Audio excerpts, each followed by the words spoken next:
Friends, स्वागत आपका फिर से हमारे चैनल ब्रिलियंस 53 में। तो हमने इसके प्रीवियस लेक्चर नंबर 18 में हमने वर्ष 2023 का प्रश्न पत्र हमने संपूर्ण हल सहित सॉल्व कर लिया था। और आपके 25 में से कितने आ रहे थे आप लोगों ने कमेंट करके नहीं बताया है, तो आप लोग कमेंट करके बता दीजिए। और नहीं देखें पिछला वीडियो तो जाइए देखिए और उसके बाद कमेंट करिए 25 में से कितना आपका आ रहा है। तो चलिए आज के इस वीडियो लेक्चर 19 में हम लोग, ये सबसे लास्ट वीडियो आपका कंप्यूटर शिक्षण 8वां प्रश्न पत्र में, ठीक है। देखिए 2002 आपका 2019 का हम जो प्रीवियस ईयर क्वेश्चन पेपर है इसी के बेसिस पे है, उसका मैं पीडीएफ आपके टेलीग्राम पे दे दूंगा। टेलीग्राम से जुड़ के आप लोग वहाँ से पीडीएफ डाउनलोड कर सकते हैं। देखिए ये 2023 का प्रश्न पत्र है, चलिए इसको हम सॉल्व कराते हैं संपूर्ण हल सहित। तो जो भी हमारे चैनल को पहली बार देख रहे हैं चैनल को सब्सक्राइब कर दीजिए, वीडियो पसंद है तो वीडियो को लाइक कर दीजिए। और सारे सब्जेक्ट का प्ले लिस्ट बना दिया है, जाइए वहाँ पे सीरीज और बुक का सारा क्वेश्चन और सारा उसका थ्योरी मैंने पढ़ा दिया है, तो जाइए वहाँ से आप लोग पढ़िए और अपना फर्स्ट सेमेस्टर का तैयारी करिए, वही फ्री ऑफ कास्ट। लेकिन चैनल को सब्सक्राइब करना ना भूलें, क्योंकि आपको यहाँ पे पढ़ाया जाता है कंप्यूटर शिक्षा। 8वां प्रश्न पत्र है आपका, प्रथम सेमेस्टर वर्ष 2023 का हल प्रश्न पत्र। चलिए पढ़ते हैं। देखिए सबसे पहले आपको पता है 5 नंबर का क्या आता है, बहुविकल्पी आता है। तो देखिए BIOS का पूरा नाम क्या हो जाएगा, तो basic input output system. Option number ब सही हो जाएगा। आप लोग कमेंट करके बताएंगे आप लोगों का कितना इसमें से सही हो रहा है। उत्तर दूसरा का सोच लीजिए आप लोग अपने दिमाग में। वर्तमान में कंप्यूटर में कौन सी नंबर प्रणाली प्रयुक्त की जाती है, आप इसका उत्तर सोच लीजिए। अगर मैं उसके उत्तर बताने के बाद आपका उत्तर सही था या गलत था, अगर सही है तो 1 नंबर ऐड कर लीजिए, अगर गलत था तो 1 नंबर कम कर देंगे। तो वर्तमान कंप्यूटर में कौन सी नंबर प्रणाली प्रयुक्त की जाती है, आपको पता है कंप्यूटर क्या समझता है, मशीन लैंग्वेज। तो मशीन लैंग्वेज क्या होता है, बाइनरी प्रणाली, ठीक है, जहाँ पे 0 और 1। इसी बाइनरी प्रणाली के अंतर्गत, जो ये बाइनरी प्रणाली है ना, इसी के अंतर्गत आपका क्या आता है, ऑक्टल प्रणाली भी इसी टाइप का होता है, हेक्साडेसिमल, ठीक है। ऑक्टल में क्या होती है, 8 अक्षर होते हैं। दशमलव में आपको पता ही है हेक्साडेसिमल प्रणाली, ठीक है, 6 होते हैं उसमें। तो आपका क्या हो जाएगा, वर्तमान में कौन सी प्रणाली प्रयुक्त की जाती है आपके, तो बाइनरी प्रणाली। प्रश्न नंबर 3 देखिए, ड्राइंग क्षेत्र में चाप खींचा जाता है। तो ड्राइंग क्षेत्र में चाप कैसे खींचेंगे, लाइन द्वारा, कर्व द्वारा, रेक्टेंगल द्वारा, ब्रश द्वारा। तो ड्राइंग क्षेत्र में चाप खींचा जाता है किससे, तो कर्व के द्वारा। ऑप्शन नंबर ब सही हो जाएगा। जो भी इसके प्रीवियस 2022 का प्रश्न पत्र अगर आप लोगों ने नहीं दिखाया है तो इस वीडियो के डिस्क्रिप्शन बॉक्स में उसका लिंक है, तो प्लीज़ जाके वहाँ से आप लोग देख लीजिए और देखिए कितना आपका 25 में से आ रहा था, कि आपका कितने अच्छे लेवल पर तैयारी हुए आप लोग कमेंट करके बताएंगे। डाटा को व्यवस्थित करना या उनकी गणना करना कहलाता है। तो डाटा को व्यवस्थित करना या गणना करना क्या कहलाता है, प्रोसेसिंग करना, इनपुट करना, तुलना करना, इनमें से कोई नहीं। तो डाटा को व्यवस्थित करना या गणना करना क्या कहलाता है, तो प्रोसेसिंग करना। प्रश्न नंबर 5 देखिए, 5 में से कितना नंबर आपका सही होगा, आप लोग सोच रहेंगे अपने दिमाग में। कंप्यूटर का मस्तिष्क कहलाता है, क्या कहलाता है, तो ब्रेन ऑफ कंप्यूटर क्या होता है, मॉनिटर होता है कि प्रिंटर होता है कि सीपीयू होता है कि सीयू होता है कि कंट्रोल यूनिट होता है। तो कंप्यूटर का मस्तिष्क क्या कहलाता है, तो सेंट्रल प्रोसेसिंग यूनिट। इसको हिंदी में क्या कहते हैं आप लोग कमेंट करके बताइए। तो 5 नंबर आपका बहुविकल्पी हो गया 1-1 नंबर का। अब देखिए अति लघु उत्तरी 6 प्रश्न 1-1 नंबर का, तो 6-5 11 नंबर हो जाएगा। और 7 प्रश्न आपके लघु उत्तरी 2-2 नंबर के, तो 14 नंबर वो। तो 14 + 11 14 वो हो गया, और ये 6 नंबर ये, तो 14 और 6 20 और 5 25 नंबर का। तो अति लघु उत्तरी देखिए ये 1 नंबर का, अति लघु उत्तरी और बहुविकल्पी 1-1 नंबर का होता है। देखिए डाटाबेस क्या होता है, प्रश्न नंबर 6 में क्या पूछा है, डाटाबेस क्या होता है।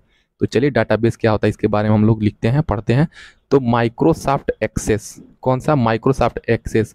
जो ऑफिस पैकेज मैंने आपको बताया है, ऑफिस पैकेज कितने होते हैं, तो माइक्रोसॉफ्ट एक्सेस हो गया, माइक्रोसॉफ्ट एक्सेल हो गया, माइक्रोसॉफ्ट पावर पॉइंट हो गया, माइक्रोसॉफ्ट MS आउटलुक हो गया। तो ये सब क्या है, ऑफिस पैकेजेस हैं। तो माइक्रोसॉफ्ट कंपनी बनाती है, इन्हें बनाई है इस सॉफ्टवेयर को। तो माइक्रोसॉफ्ट एक्सेस एक डाटाबेस मैनेजमेंट सिस्टम है। तो DBMS का फुल फॉर्म भी पूछ सकता है, डाटाबेस मैनेजमेंट सिस्टम बहुविकल्पी में।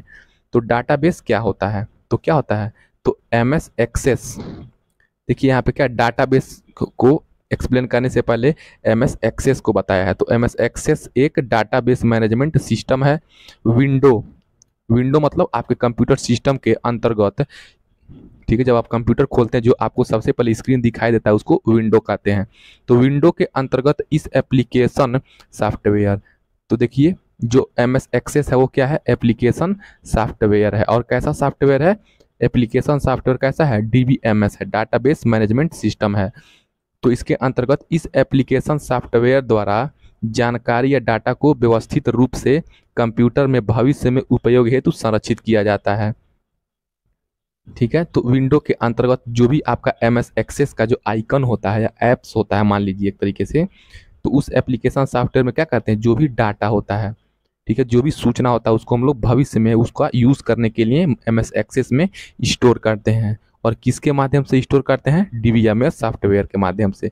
उदाहरण के लिए एक कंपनी द्वारा अपने डीलर्स की जानकारी, कोई कंपनी अपने डीलर्स की जानकारी हो गया, लाइब्रेरी में पुस्तकों की जानकारी हो गया, किस किस बच्चे को, किस क्लास के बच्चे को, किस ब्रांच के बच्चे को कौन सा पुस्तक दिया गया है, क्या नाम है, कब दिया गया है, इत्यादि को इस सॉफ्टवेयर द्वारा व्यवस्थित कर उपयोग में लाया जाता है। तो MS एक्सेस के माध्यम से, तो यही डाटाबेस हो गया।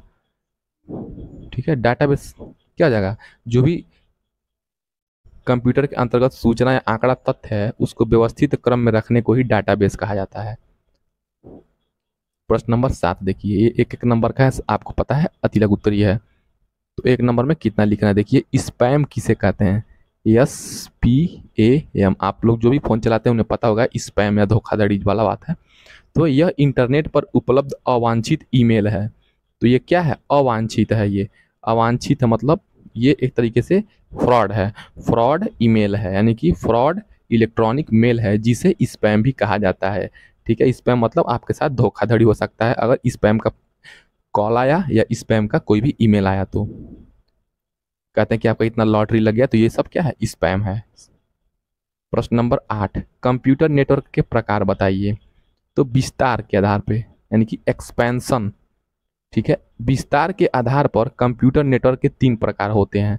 कौन कौन से, स्थानीय क्षेत्र नेटवर्क यानी कि लोकल एरिया नेटवर्क। इसका जो विस्तार क्षेत्र होता है, कहने का मतलब ये है इसका जो नेटवर्क पकड़ने का रेंज होता है क्या होता है, स्थानीय तक सीमित रहता है। व्यापक क्षेत्र नेटवर्क यानी कि वाइड एरिया नेटवर्क, यानी कि क्या होता है, ये कुछ व्यापक क्षेत्र पे होता है। जैसे मान लीजिए कार्यालय, ऑफिस, किसी विशेष कस्बा हो गया, किसी विशेष शहर हो गया, तो वहाँ पे क्या लगाया जाता है, WAN लगाया जाता है, यानी कि वाइड एरिया नेटवर्क। तो पहला लोकल एरिया नेटवर्क, दूसरा वाइड एरिया नेटवर्क, और तीसरा मेट्रो एरिया नेटवर्क। तो जो भी मेट्रो एरिया, दिल्ली, मुंबई हो गया, कोलकाता हो गया, ये आपका मेट्रो एरिया क्षेत्र नेटवर्क में लगाया जाता है, मेट्रो एरिया नेटवर्क। तो विस्तार के आधार पर कितने हो गए आपके नेटवर्क प्रकार, लैन, वैन और मैन। नेक्स्ट प्रश्न देखिए, अगर आप हमारे चैनल से जुड़ के तैयारी करते हैं तो मैं आपको आशा दिलाता हूं कि आपको फ्री ऑफ कॉस्ट सब कुछ मिलेगा, तैयारी भी मिलेगा और वो भी आपको एकदम ऑथेंटिक जानकारी के साथ मिलेगा। प्रश्न नंबर 9, रोम का पूरा नाम लिखिए। रोम का पूरा नाम क्या हो जाएगा, रीड ओनली मेमोरी हो जाएगा।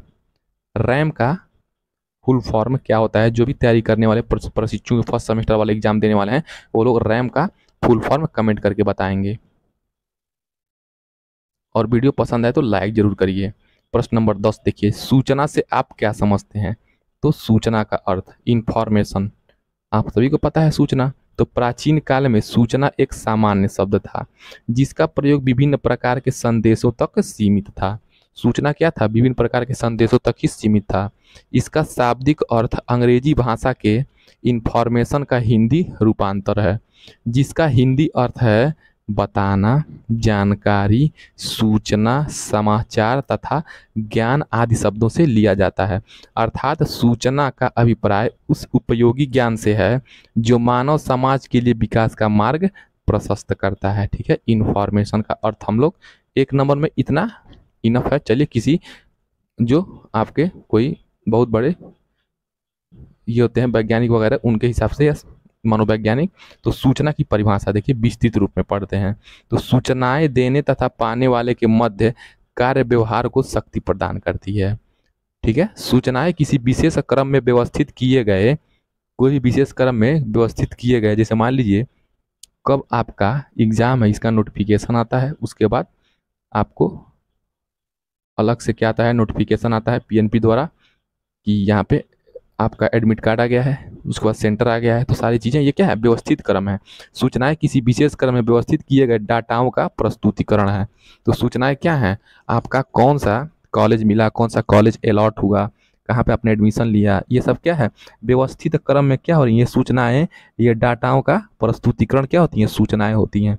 अतः यह भी कहा जा सकता है कि सूचनाएं डाटाओं का संक्षेपण रूप है। यानी कि सूचनाएं क्या हैं, जो भी डाटा, डाटा का मतलब क्या हो गया, आपको कब एडमिट कार्ड मिलेगा, ठीक है, कब आपको एडमिट कार्ड मिलेगा, कब आपका एग्ज़ाम किस डेट के होगा, कहाँ पे सेंटर जाएगा आपका, ठीक है, इसके पहले आपने जब आपका कट ऑफ निकला था तो आपका रैंक कितना था, एडमिशन आप कहाँ ले रहे हैं। तो ये क्या है, ये सब डेटा है। इसी डेटा के आधार पर आपको सूचना, ये सब सूचनाएं होती हैं।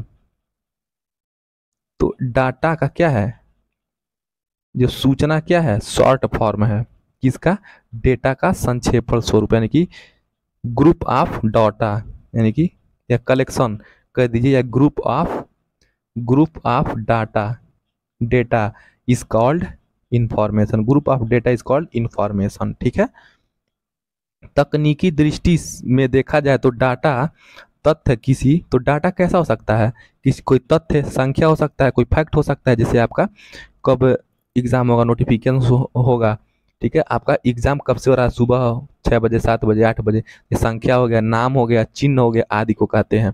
तो डाटा किसको कहते हैं, या तो संख्या हो सकता है, तो नाम हो सकता है, तो चिन्ह हो सकता है, जिनके माध्यम से सूचनाओं का निर्माण होता है। यानी कि संख्या हो सकता है, नाम हो सकता है, चिन्ह हो सकता है, इसके माध्यम से सूचनाओं का निर्माण होता है।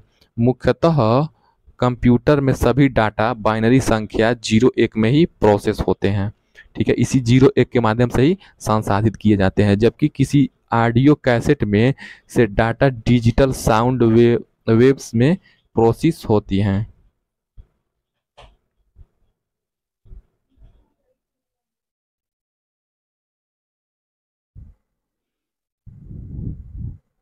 देखिए यहाँ पे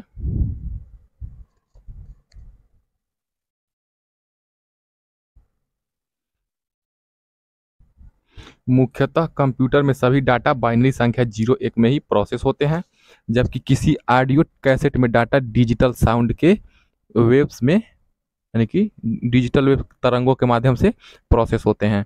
सूचनाओं का किसी संस्थान में उपयोग व्यवस्थित तरीके से किया जाता है, ठीक है। कंप्यूटर द्वारा डाटाओं को संभालने के लिए इलेक्ट्रॉनिक स्प्रेडशीट या डाटाबेस मैनेजमेंट जैसे सॉफ्टवेयर काम में लिए जाते हैं। यानी कि डाटा को अरेंज करने के लिए जैसे रजिस्टर बनता है, या लेसन प्लान बनता है, या शिक्षक डायरी होता है, उसी प्रकार क्या होता है, इलेक्ट्रॉनिक स्प्रेडशीट और डाटाबेस मैनेजमेंट जैसे सॉफ्टवेयर काम में लाए जाते हैं आंकड़ों को संभालने और उसके रख रखाव और भविष्य में उसका प्रयोग करने के लिए। आने वाले समय में तरह तरह के डाटाओं को विभिन्न प्रकार के प्रोग्रामों को काम में लाए जाने की तैयारियां चल रही हैं। डाटाओं के क्रमबद्ध समूह से ही सूचनाएं बनती हैं। तो जो भी डाटा है, जो भी आंकड़ा है, आंकड़ा के क्रमबद्ध समूह से ही सूचना या इंफॉर्मेशन बनती हैं। यानी कि सिस्टमेटिक कलेक्शन, ठीक है, systematic collection of data, systematic collection of data is called information. सूचना से संबंधित कई परिभाषाएं निम्न प्रकार दिया गया है। पहला, कार्टर 1987 के अनुसार सूचना का तात्पर्य, अगर आप एग्जाम में लिखते हैं कार्टर 1987 के अनुसार तो आपको अच्छे नंबर मिलने के चांसेस रहते हैं। तो कार्टर 1987 के अनुसार सूचना का तात्पर्य उस बहुउपयोगी जानकारी से जो प्रत्येक व्यक्ति, विषय व स्थान विशेष के लिए सदैव प्रस्तुत रहती है। ये कार्टर के अनुसार हो गया। अब देखिए यहाँ पे सेकंड आपका किन के अनुसार, तो सेकंड डॉक्टर विनीता गुप्ता के अनुसार सूचनाओं से अभिप्राय उन आंकड़ों से है जिन्हें किसी निष्कर्ष तक पहुंचने के लिए काम में लिया जाता है। तो डॉक्टर विनीता गुप्ता के अनुसार सूचना का अभिप्राय क्या होता है, कोई भी आंकड़ा हो गया, उस आंकड़े में हम लोग रिजल्ट तक पहुंचने के लिए जो भी काम करते हैं वो हम लोग इंफॉर्मेशन के कैटेगरी में रखते हैं इनके अनुसार। अब देखिए सूचना की अवधारणा, सूचना की कॉन्सेप्ट देखिए, यह डेटा का प्रोसेस रूप है, ठीक है, सूचना क्या है? प्रोसेस रूप है। यहाँ पे देखिए सबसे इंपॉर्टेंट ये है आपको जानना कि जो सूचना होता है, जो भी डेटा होता है उसका प्रोसेस्ड रूप है, यानी कि ये बना बनाया हुआ है, यानी कि डेटा का बना बनाया रूप है ये। जिसे डेटा का रेडीमेड रूप क्या हो जाएगा?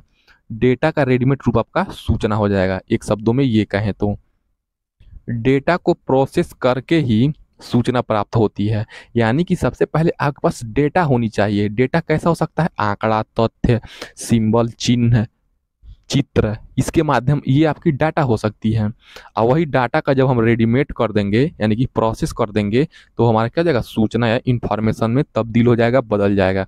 जैसे टाइम टेबल, ठीक है, टाइम टेबल क्या है आपका?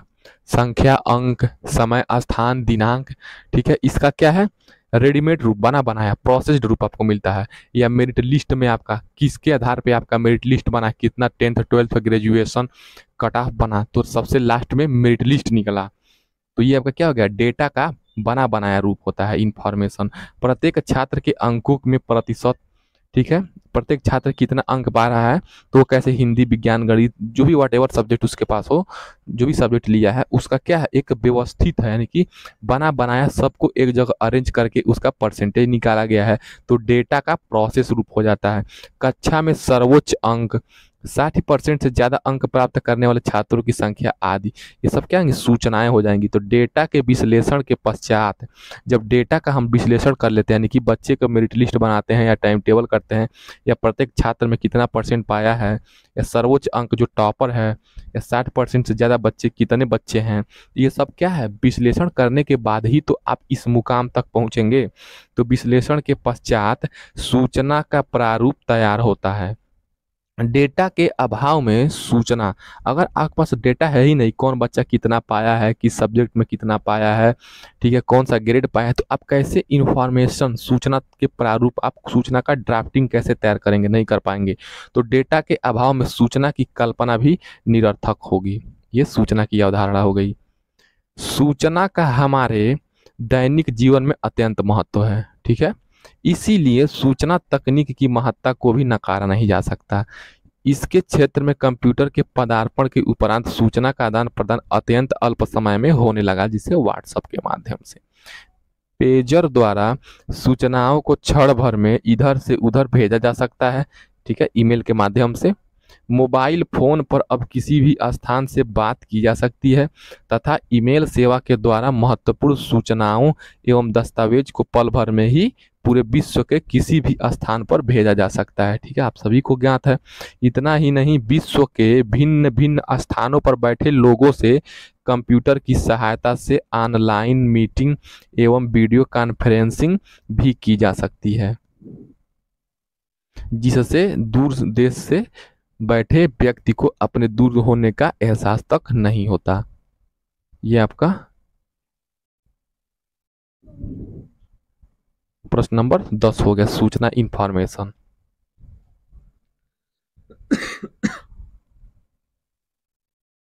देखिए यहाँ पे नेक्स्ट प्रश्न आपका प्रश्न नंबर 11 है। तो एक एक नंबर का ये प्रश्न था।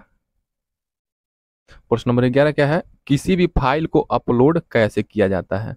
तो इंटरनेट द्वारा पीडीएफ फाइल्स को अपलोड करने के लिए उपयोगकर्ता या यूजर को सर्वप्रथम उस वेबसाइट को ओपन करना होता है जिस वेबसाइट पे उसे वीडियो या फाइल को अपलोड करना होता है। या मान लीजिए इस पर आप लोग इंस्टाग्राम पे फोटो, वीडियो, ऑडियो या रील्स अपलोड करते हैं, उसी प्रकार पीडीएफ फाइल्स जिस पे भी आपको अपलोड करना है, सॉफ्टवेयर ओपन करेंगे जहां वह उपर्युक्त को अपलोड करना चाहता है। वेबसाइट ओपन हो जाने के पश्चात उसे सिस्टम में पीडीएफ फाइल को सेलेक्ट करना होता है। सेलेक्ट करने के पश्चात वेबसाइट पर उपलब्ध ऑप्शन ब्राउज को क्लिक करके सेलेक्ट फाइलों को ब्राउज करना होता है। तत्पश्चात ब्राउज की गई फाइलें संबंधित वेबसाइट पर अपलोड हो जाती हैं। तो इस प्रकार आप लोग अपलोड कर सकते हैं। अगर आपको इतना चीज़ें तैयार थी तो आप लोग एक एक नंबर जोड़ते जाएंगे। अभी तक 11 प्रश्न आपके 11 नंबर हुए, ठीक है, और ये 7 प्रश्न आपके 7 दूना 14, तो 14 ये प्लस 11 25 नंबर। देखिए लघुत्तरीय प्रश्न, प्रश्न नंबर 12, सर्च इंजन से आप क्या समझते हैं? कुछ सर्च इंजनों के नाम लिखिए। तो देखिए जो सर्च इंजन होता है आपका, सर्च इंजन क्या होता है? देखिए सर्च इंजन आपका क्या होता है? गूगल होता है, याहू, गूगल याहू, क्रोम हो गया, ओपेरा मिनी हो गया, इंटरनेट एक्सप्लोरर हो गया, ये सब क्या है? Search engine. तो सर्च इंजन कैसी टेक्निक है? देखिए, तो सर्च इंजन एक ऐसी तकनीक है जिसके द्वारा किसी भी संबंधित विषय से संबंधित विश्वव्यापी सूचनाएं हम लोग आसानी से मिल जाती है और बहुत जल्दी मिल जाती है। तो भारत में सबसे पहले सर्च इंजन 1994 में बना था। तो भारत में सबसे पहले सर्च इंजन कब बना था? 1994 में बना था, मैं आपको बता देता हूं। तो सर्च इंजन आपका 1994 में बना था। और कौन क्या नाम था भारत में पहला सर्च इंजन? उसका नाम था याहू। सबने नाम सुना होगा याहू का, ठीक है। इस समय कितने सर्च इंजन हैं? तो वर्तमान में 100 से ज़्यादा सर्च इंजन हैं, ठीक है। लेकिन कोई भी ऐसा सर्च इंजन नहीं है जहाँ पे आपको 100% जानकारी मिले, ठीक है। कुछ न कुछ जानकारियों की कमी है। क्यों कमी है? क्योंकि वहाँ पे जो भी चीज़ें हैं अपडेट नहीं की गई हैं, ठीक है, यानी कि अद्यतन नहीं की गई हैं। अद्यतन कहते हैं अपडेट को, अपडेट नहीं की गई हैं। इसीलिए जो भी आपका इंटरनेट है उसके माध्यम से सर्च इंजन की सहायता के प्रयोग बिना सर्च इंजन के माध्यम से आप इंटरनेट का लाभ ही नहीं उठा पाएंगे, ठीक है। कुछ सर्च इंजन आपके मैंने बता ही दिया। गूगल, गूगल हो गया आपका, बिंग हो गया, लिख देता हूँ एक बार और, गूगल हो गया, बिंग हो गया, BING हो गया, याहू बताया ही है 1994 में सबसे पहले भारत में। तो गूगल हो गया, याहू हो गया, बिंग हो गया, इंटरनेट एक्सप्लोरर हो गया, ये सब क्या हो जाएंगे? उसी को हम लोग सर्च इंजन कहते हैं। तो सर्च इंजन के बारे में इतना आप लोग लिखेंगे, इनफ है 2 नंबर में। देखिए नेक्स्ट प्रश्न क्या है? नेक्स्ट प्रश्न आपका है इंकजेट तथा लेजर प्रिंटर में मुख्य अंतर बताना है। तो देखिए प्रिंटर मुख्यतः 2 प्रकार के होते हैं। प्रिंटर क्या प्रकार के होते हैं? पहला होता है आपका इम्पैक्ट प्रिंटर। प्रिंटर 2 प्रकार के, इम्पैक्ट प्रिंटर, दूसरा आपका होता है नॉन इम्पैक्ट प्रिंटर, ठीक है। Non impact printer. तो आपका जो नॉन इम्पैक्ट प्रिंटर है उसमें आपका क्या होता है? पहला होता है इंकजेट। इंकजेट कैसा प्रिंटर है? तो नॉन इम्पैक्ट प्रिंटर है। इंकजेट प्रिंटर कैसा प्रिंटर है? तो नॉन इम्पैक्ट, यानी कि जो प्रिंटर का दूसरा कैटेगरी है उसके अंतर्गत आता है इंकजेट प्रिंटर, ठीक है। और उसके बाद आपका लेजर प्रिंटर। तो इसके बाद आपका नॉन इम्पैक्ट प्रिंटर के अंतर्गत लेजर प्रिंटर आता है। यहाँ तक आपको समझ में आया? हाँ चलिए देखिए, तो इतना समझ में आया इम्पैक्ट प्रिंटर और नॉन इम्पैक्ट। नॉन इम्पैक्ट का कैटेगराइज करेंगे तो हम लोग इंकजेट और लेजर प्रिंटर आता है। अब इसके बाद देखिए मैं इसको एक्सप्लेन करता हूँ यहाँ पे लिख करके।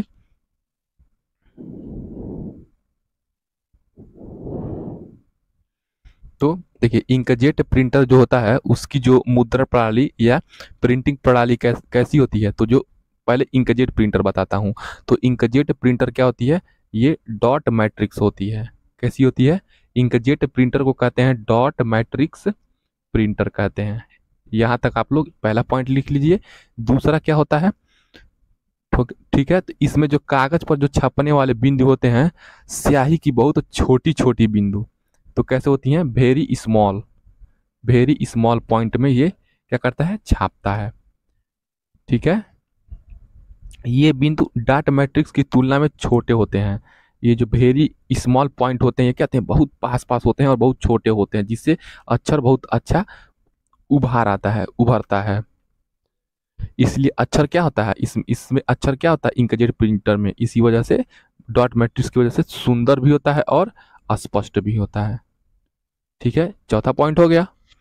और इंकजेट प्रिंटर में जो सही नोजल से पंप करके क्या होता है? स्प्रे होता है। जैसे जैसे प्रिंट हैंड चलता है क्या होती है? बूंदे अक्षर बनाती जाती हैं, यानी कि आपका बूंद बूंद मिल के क्या होता है? जैसे जैसे स्याही उसका स्प्रे होता है बूंद बूंद मिल के क्या होता है? अक्षर बन जाती हैं और ठीक स्थान पर गिरती हैं।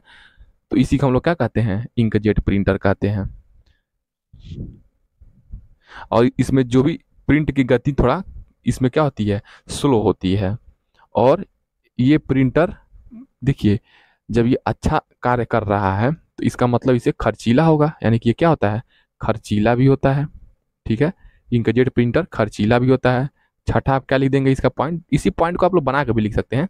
तो खर्चीला होता है, उसके बाद ये आपका अधिक इंक भी व्यय करता है, यानी कि स्याही ज़्यादा लगता है। तो आपका ये इंकजेट प्रिंटर हो गया।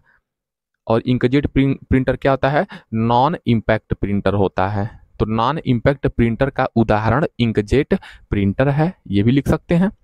और दूसरा देखिए क्या लिख सकते हैं हम लोग, पहला तो नॉन इम्पैक्ट का इंकजेट प्रिंटर हो गया, और दूसरा हम लोग क्या लिख चलिए पढ़ते हैं। तो दूसरा हमारा क्या हो गया, आपका लेजर प्रिंटर। देखिए लेजर सभी लोगों ने खरीदा होगा। देखिए दूसरा आपका हो जाएगा लेजर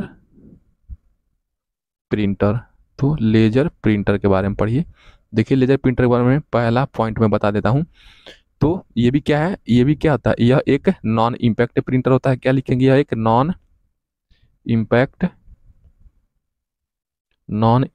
प्रिंटर होता है, ये लिखेंगे। ठीक है, दूसरा पॉइंट क्या होगा, तो ये सबसे अपडेटेड वर्जन है ये प्रिंटर का। ठीक है, और ये भी प्रिंटर क्या होते हैं, ये भी बिंदु छापता है बिंदु के माध्यम से, और इसके बिंदु बहुत पास पास होते हैं जहाँ पे मालूम नहीं पड़ता।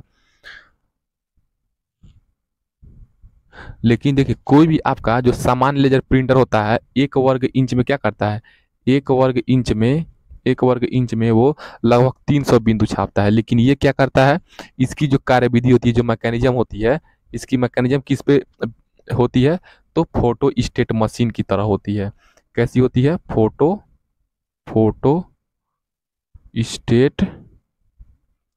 स्टेट मशीन की तरह होती है। और इसमें क्या होता है, लेजर किरण। चलिए और लिखते हैं यहाँ पे लेजर किरण का प्रयोग होता है लेजर प्रिंटर में। लेजर प्रिंटर में क्या होता है, लेजर किरण का प्रयोग होता है। चौथा आपका क्या हो जाएगा, चाहे नेक्स्ट हो गया। तो किरणों को 8 समतल दर्पण वाले प्रिज्म पर जाता है।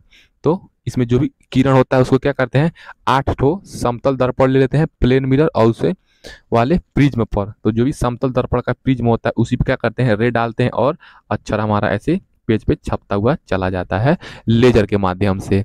प्रिज्म क्या होता है, ये जो प्रिज्म है, ये प्रिज्म घूमता रहता है, ऐसे रोटेट करता रहता है, और इसे पे छपाता रहता है। ठीक है, यही इसका मैकेनिज्म है, और अक्षर उकेरता रहता है। और उसके बाद क्या किया था, इस पर सूखा स्याही पाउडर डाला जाता है। सूखा स्याही पाउडर डाला जाता है। सूखा स्याही पाउडर डालेंगे तो क्या हो जाएगा, उसे हम लोग जो सूखा स्याही पाउडर डालेंगे उसे अक्षर में उभार आता है, उसी को हम लोग टोनर कहते हैं। ठीक है, तो जहां जहां पे इसका प्रिंज में से जो लाइट डालते हैं, जहां जहां पे यहाँ पे लाइट पड़ा रहता है ऐसे ऐसे, उसी उसी जगह पे क्या होता है, हम लोग ये सूखा पाउडर डालते हैं। ठीक है, यही आप लिखेंगे तो बहुत ज़्यादा हो जाएगा। इतने में आपको 2 नंबर पक्का मिलेगा। तो आपका इंकजेट प्रिंटर और लेजर प्रिंटर में मैंने आपको एक्सप्लेन कर दिया। चलिए नेक्स्ट प्रश्न पढ़ते हैं। देखिए नेक्स्ट प्रश्न, जो भी इसका प्रीवियस लेक्चर यानी कि जो 2022 का प्रश्न पत्र है, जो नहीं देखा है जाइए उसको जरूर देखिए। वहाँ पे इन 2 साल का अगर हल कर लेते हैं तो मैक्सिमम प्रश्न आपके मिलेंगे फर्स्ट सेमेस्टर में। प्रश्न नंबर 14, लाइट पेन से आप क्या समझते हैं, समझाइए। देखिए लाइट पेन जो भी ऑनलाइन पढ़ते होंगे उन्हें पता होगा, जो ऑनलाइन बोर्ड मिला है आजकल टच वाला, उस पर जिससे भी लिखा जाता है उसी को लाइट पेन मानिए। ठीक है, वही लाइट पेन है। तो लाइट पेन एक निवेश युक्ति है। ठीक है, कैसा है, एक इनपुट युक्ति है जिसमें एक स्मॉल विशिष्ट पेन के फोटो सेल होते हैं। ठीक है, फोटो सेल के माध्यम से ही हम लोग जो भी ऑनलाइन बोर्ड होता है, टच स्क्रीन बोर्ड होता है, उस पर जिससे भी लिखा जाता है जिस पेन से, उसे हम लोग क्या कहते हैं, लाइट पेन, और वो फोटो सेल के माध्यम से ही उस पर लिखा जाता है। पेन स्क्रीन अथवा स्क्रीन से संबंधित युक्ति पर घूमता दिखाई देता है, तथा जब भी हम आदेश करते हैं, जैसे आप अपना फ़ोन चलाते हैं तो फ़ोन को इधर उधर टच करते हैं तभी फ़ोन में कोई क्या होता है, फ़ोन चलता है। तो आप अपने हाथ को क्या मान लीजिए, लाइट पेन मान लीजिए। तो हम जब भी आदेश करते हैं इमेज स्क्रीन में संकलित हो जाती है, जिसका प्रिंट तैयार किया जा सकता है, तो इसी को लाइट पेन कहते हैं। प्रश्न नंबर 15 देखिए, एम एस वर्ड का परिचय दीजिए। 2 नंबर का है, ज़्यादा नहीं लिखना है। तो एम एस वर्ड के बारे में चलिए मैं बताता हूँ। तो एम एस वर्ड देखिए, जो एम एस वर्ड है क्या है, एम एस माइक्रोसॉफ्ट ऑफिस 2007 का जो ऑफिस पैकेज है उसी का पार्ट है एम एस वर्ड। ठीक है, और जो एम एस वर्ड होता है आपका, एम एस वर्ड को क्या कहेंगे, वर्ड प्रोसेसिंग एप्लीकेशन सॉफ्टवेयर। तो एम एस वर्ड क्या हो जाएगा, चलिए एम एस वर्ड के बारे में बताते हैं आपको। एम एस वर्ड क्या है, देखिए एम एस वर्ड क्या है, ये वर्ड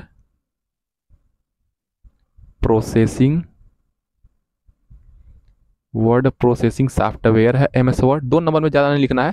यह प्रोग्राम, इसका उपयोग किस में किया था एम एस वर्ड का, तो यहाँ पे लिखेंगे पत्र। ठीक है, पत्र बनाने में, रिज्यूम बनाने में। ठीक है, रिज्यूम आपको पता होगा, रिज्यूम से आपका एजुकेशनल क्वालिफिकेशन या करिकुलम वाइट सीवी या रिपोर्ट बनाने में, कोई भी रिपोर्ट बनाने में सब एम एस वर्ड का यूज किया जाता है। ठीक है, थर्ड इसका कोई पॉइंट ले लीजिए। और इसमें दिए गए जो फीचर्स होते हैं उसके सहायता से हम लोग क्या करते हैं, अभिलेख संपादित करते हैं। क्या करते हैं, अभिलेख संपादित करते हैं, यानी कि प्रकाशित करते हैं। ये हो गया आपका एम एस वर्ड। और एम एस वर्ड में देखिए बहुत चीज़ें होती हैं, टाइटल बार होता है, क्विक एक्सेस टूल बार होता है, फाइल टैब होता है, रिबन टैब होता है। ये सारी चीज़ें भी लिखेंगे तो आपको फायदा देगा। सबसे पहले इसको एम एस वर्ड को कैसे ओपन करेंगे, तो हम लोग सबसे पहले क्या करेंगे, स्टार्ट वाले बटन पर क्लिक करेंगे।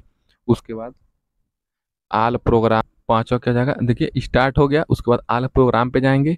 उसके बाद एम एस ऑफिस पे क्लिक करेंगे।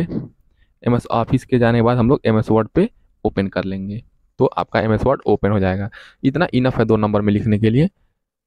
इसमें स्टेटस बार होता है, फाइल टैब होता है, उसके अंदर का भी लिख देंगे तो आपको अच्छा नंबर मिलेगा। ठीक है, एम एस वर्ड के अंदर क्या करते हैं, किसी भी राइटिंग, किसी भी एडिटिंग टेक्स्ट को करते हैं, कोई भी फाइल को बनाते हैं, ये सारी चीज़ें करते हैं। बहुत बड़ा है इसका सॉफ्टवेयर एम एस वर्ड का, तो विस्तृत इसका एम एस वर्ड हो गया। अब देखिए मल्टीमीडिया किसे कहते हैं, चलिए मल्टीमीडिया के बारे में मैं बताता हूँ आपको।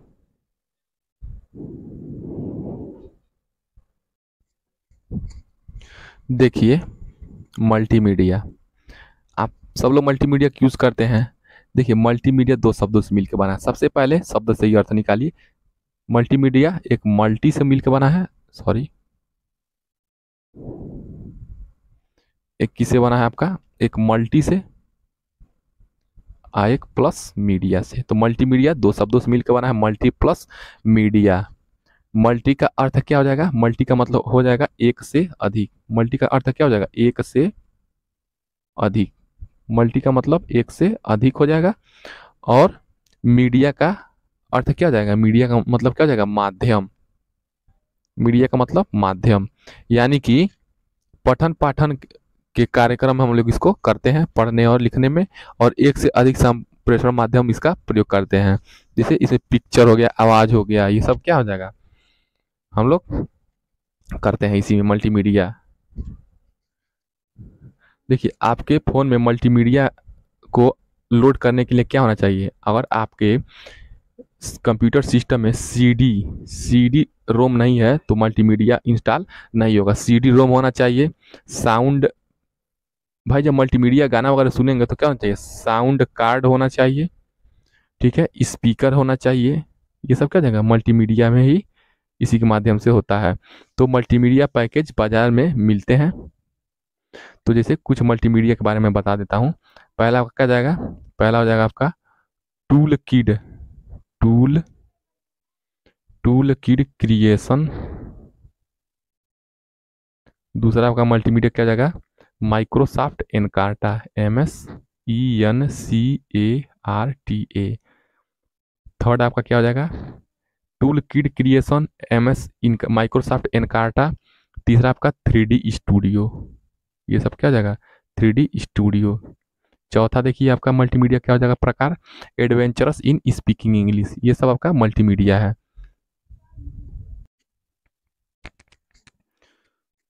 ठीक है, तो मल्टीमीडिया ने बहुत सी चीज़ें बदल डाली है। कोई भी प्रिंटिंग हो गया, छपाई हो गया, कोई भी विज्ञापन हो गया, एडवर्टाइजमेंट हो गया, ये सब मल्टीमीडिया का ही प्रभाव है। ठीक है, मल्टीमीडिया के माध्यम से आप ऑनलाइन शिक्षा ले रहे हैं, ठीक है, एनिमेशन बना रहे हैं, तो इससे क्या हो रहा है, शिक्षा आसान होता जा रहा है। तो मल्टीमीडिया की ही देन है, ये मल्टीमीडिया हो गया। चलिए नेक्स्ट प्रश्न क्या है, देखिए हम लोग पढ़ते हैं। ऑपरेटिंग सिस्टम, देखिए ऑपरेटिंग सिस्टम को हम लोग कहते हैं, पहले इसका लिखेंगे, ऑपरेटिंग सिस्टम यानी कि ओएस, ऑपरेटिंग सिस्टम हो गया, इसको हम लोग कहते हैं परिचालन परिचालन प्रणाली। इसको क्या कहेंगे, परिचालन प्रणाली कहेंगे। तो क्या है, परिचालन प्रणाली है, और इसको हम लोग क्या कहेंगे, सिस्टम सॉफ्टवेयर है। ये सिस्टम सॉफ्टवेयर का भाग है, यानी कि कैसा सॉफ्टवेयर है, सिस्टम वाला सॉफ्टवेयर। ये सिस्टम सॉफ्टवेयर, सॉफ्टवेयर दो प्रकार का होता है, एक सिस्टम सॉफ्टवेयर होता है और एक एप्लीकेशन सॉफ्टवेयर होता है। तो ये सिस्टम सॉफ्टवेयर है, ये आपका क्या सिस्टम सॉफ्टवेयर है। तो ऑपरेटिंग सिस्टम क्या होता है, अनेक निर्देशों का समूह होता है। क्या होता है, अनेक निर्देशों का समूह होता है।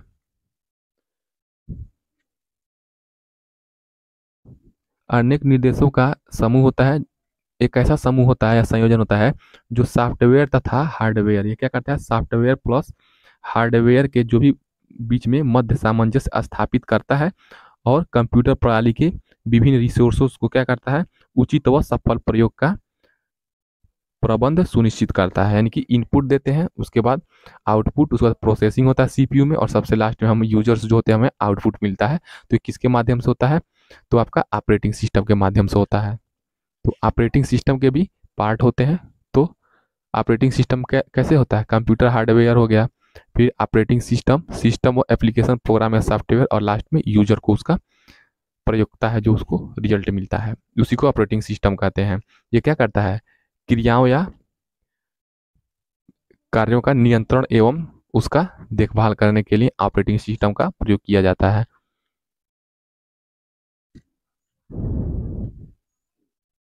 तो क्या करता है, ये कंप्यूटर प्रणाली की क्रियाओं को नियंत्रित करने में ऑपरेटिंग सिस्टम एक प्रबंधक यानी कि मैनेजर के रूप में कार्य करता है।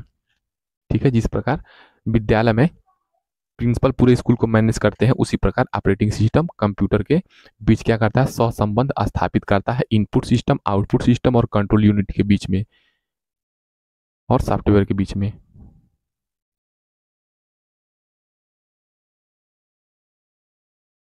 देखिए सबसे लास्ट प्रश्न देखिए, रिसाइकिल बिन यानी कि कूड़ेदान,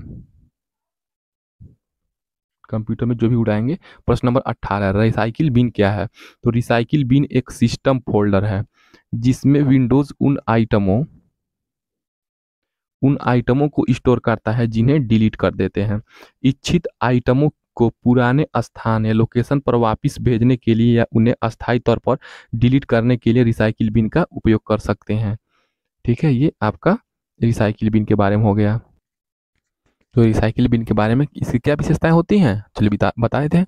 तो रिसाइकिल बिन को हम लोग क्या करते हैं, खोल करके जो भी कंटेंट्स होता है उसको देखते हैं, और डेस्कटॉप पर प्रदर्शित जो होता है उसको हम रिसाइकिल बिन के आइकन पर डबल क्लिक कर देते हैं। तो रिसाइकिल बिन में जो भी डाली गई फोल्डर्स होती है वहाँ से स्टोर रहते हैं, तो हम लोग क्या करते हैं ना, रिमूव नहीं करते हैं, जबकि वो हार्ड डिस्क पर उपलब्ध स्पेस जो होता है उस पर स्पेस नहीं ले पाता है। ठीक है, तो जो भी इसके अंदर आइटम होते हैं उसके हम लोग क्या करते हैं, वहाँ पे जाके क्लिक करके उसे डिलीट कर सकते हैं। तो ये सारी चीज़ें रिसाइकिल बिन के बारे में हो गई, इतना इनफ है आपके लिए। तो इस प्रकार आपका मैंने 2022 और 2023 के प्रश्न पत्रों, 2 साल के प्रश्न पत्रों को हमने पढ़ा दिया है, समझा दिया है, जहाँ तक कोशिश किया है आपको अच्छा नंबर आए, यानी कि 25 में से आपका 23 या 22 या 24 या 25 में 25 आने की संभावना आपकी बनी रहे। तो 25 में से आपका कितना नंबर आ रहा है, 12 नंबर पासिंग है, क्या आप पासिंग से एबव ला रहे हैं, तो कमेंट करके बताइए। और आप इसके प्रीवियस लेक्चर 18 नहीं देखे हैं तो जाइए देखिए, 2022 का प्रश्न पत्र वहाँ पे हमने सॉल्व करवाया है कंप्यूटर शिक्षण का, और सारे सब्जेक्ट का प्लेलिस्ट हम दे रहे हैं इस डिस्क्रिप्शन में, और टेलीग्राम का लिंक दे रहे हैं, वहाँ से आप लोग PDF डाउनलोड करिए, फर्स्ट सेमेस्टर की तैयारी कर सकते हैं अच्छे से फ्री में। मिलते हैं हम लोग इसके बाद चैप्टर वाइज मिलते हैं, कुछ MCQs से मिलते हैं, बाल विकास शिक्षण अधिगम जो भी होगा मैं आपको बता दूंगा, नेक्स्ट वीडियो अपलोड कर दूंगा। चलिए मिलते हैं नेक्स्ट वीडियो में कुछ इंपॉर्टेंट चीज़ों के साथ। जय हिंद दोस्तों।